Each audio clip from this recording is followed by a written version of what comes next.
कति धेरै चप्पल, कति आएका पाउन, अनि कसरी पुग्छ त पानी? तिमी चाहिँ साइकल लिएर माथि जाऊ, म बाबुलाई स्कुलबाट ल्याएर सिधै माथि छतमा आउँछु है त। होइन यो साइकल कता हो नानी?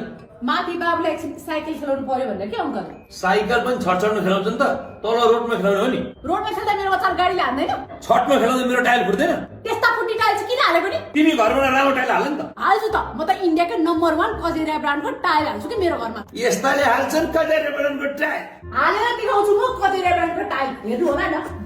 पछि कजिरिया ब्रान्डको टाइल्स हेर्न गइहालेँ। त्यहाँ पुगेपछि थाहा भयो कि कजिरिया त इन्डियाकै नम्बर 1 टाइल्स ब्रान्ड मात्र होइन, विश्वकै 8औं ठुलो म्यानुफ्याक्चर पनि रहेछ। कस्तो राम्रो अनि प्रिमियम देखिने डिजाइन्सहरू देखाउनु भयो। कति धेरै अप्सनहरू पनि अभाइलेबल रहेछ। फ्लोरको, बाथरुमको, वालको टाइल्सहरू सबै एकदम नै राम्रो राम्रो डिजाइनको रहेछ। मलाई चाहिँ अलिकति कलरफुल प्रिन्टहरू भएको मनपर्ने भएर मेरो घरको लागि चाहिँ मैले कलरफुल लिएँ। तपाईँहरूलाई चाहिन्छ भने तपाईँहरूले नि कजिरिया ब्रान्डलाई सम्झाउन सक्नुहुन्छ।